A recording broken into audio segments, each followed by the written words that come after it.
महाराज शिव कथा कह रहे हैं, सावन का व्रत करो तो पशुपति व्रत मत करना, और पशुपति व्रत करो तो सावन का सोमवार का व्रत मत करना।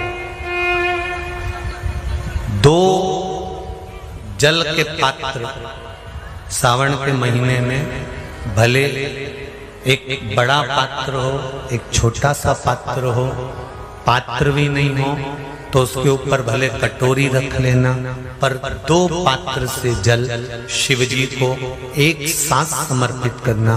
शंकर भगवान कहते हैं श्रावण के महीने में भार बढ़ जाता है, इसलिए पार्वती और गंगा ये दोनों संभालती हैं, इसलिए श्रावण के महीने में जल वृष्टि भी अपार होती है। बाकी के आषाढ़ में हुई, कुंवार में हुई, भादों में हुई कि नहीं हुई, पर श्रावण की जल वृष्टि की महत्वता ज्यादा। गंगा और पार्वती दोनों प्रबल होती,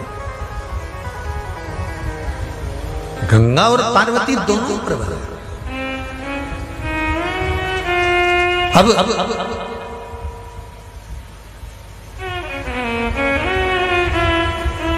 भृंगी ने कृष्ण खड़ा कर दिया,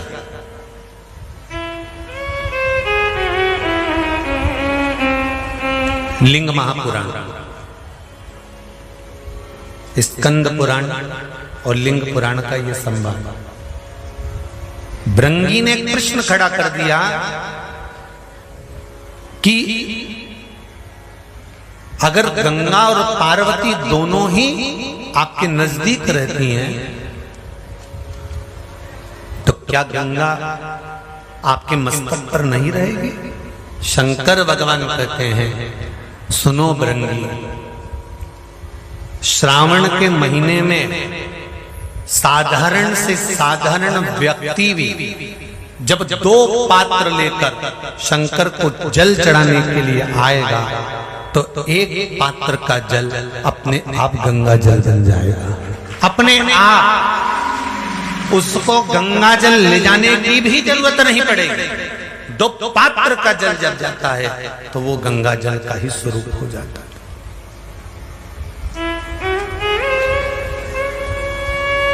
बैठो अभी वर्णन करते हैं। दो पात्र का जल ही, एक पात्र का जल गंगा जल का भाव वर्णन करते हैं।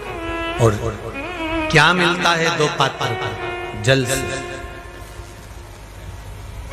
कोरोना महामारी में शिव महापुराण की कथा जो कुबेरेश्वर बाबा के धाम से चल रही थी, इसमें एक उपाय बताया था, ध्यान होगा कि जब व्यक्ति के जीवन में बहुत तकलीफ चालू हो जाती है, बीमारियां बहुत भारी पड़ गई थी, तो कहा था कि 5 बेलपत्र शिव जी पे चढ़ाकर एक हाथ में दूध एक हाथ में जल लेकर फिर बाबा को एक जैसी धार चढ़ाना। बोला था कि नहीं बोला था?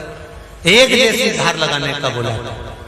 श्रावण के महीने में जब दो धार का जल शंकर भगवान पर चढ़ता है, और अगर दो धार जल का दर्शन करना हो तो आपके मोबाइल में भी शंकर भगवान की फोटो निकालना, उसमें शंकर जी के 4 हाथ नजर आएंगे, 2 हाथ से शिव जी अपने ऊपर जल चढ़ा रहे हैं, 2 कलश उनके हाथ में है, उस चित्र का दर्शन करना, उस श्रावण के महीने का दर्शन करना।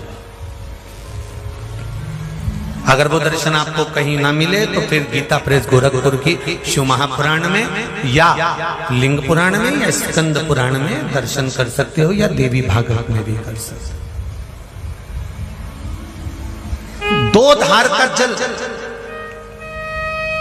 यदि हमारे व्यापार में तकलीफ आ रही है, कहीं उन्नति की सीढ़ी पर चढ़ने में तकलीफ आ रही है, या कहीं हम हमारे कार्य के प्रति काम अटक रहा है, यदि काम अटक रहा है, हमें और सरल भाषा में समझ लो, और सरल में समझो, जब मालूम पड़े कि कहीं कचरा अड़ गया, ठीक है, तो चतुर लोग क्या करते हैं, जो चतुर माताएं होती हैं, बुजुर्ग होते हैं, वो क्या करते हैं, जम के 1 बाल्टी पानी डाल दे। बोले कि नहीं बोले?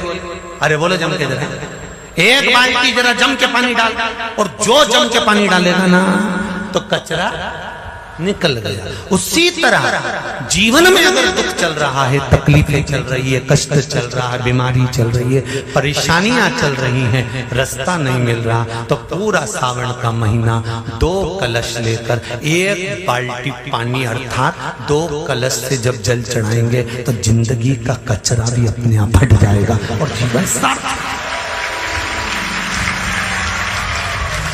ये कावड़ की महत्वता, दुनिया के लोग क्यों कावड़ लेकर जाते हैं? कावड़ ले जाने का मतलब आज भी लोगों के फोन थे, कोई छावर से, कोई आष्टा से, कोई सुजालपुर से, कोई कहीं से, कि हम गुरुजी हम महिलाएं कावड़ लेके आ जाएं। हमने कहा इतनी दूर से, कहाँ दूर से कावड़ लेकर आ रही हो? यहीं की यहीं भर लीजिए, यहीं की यहीं चला दीजिए।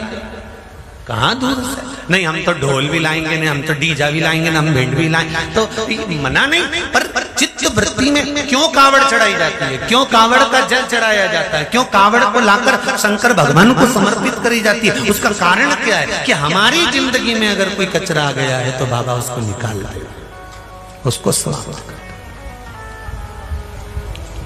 हम डंडा उठा के चले या कावड़ बांध कर चले तो वो 2 पात्र का जल भी हमारे लिए कावड़ का ही काम करेगा। कावड़ का सीहोर वाले के उपाय चैनल में आपका स्वागत है। पंडित प्रदीप मिश्रा द्वारा बताए गए शिव पुराण के अचूक उपाय कीजिए और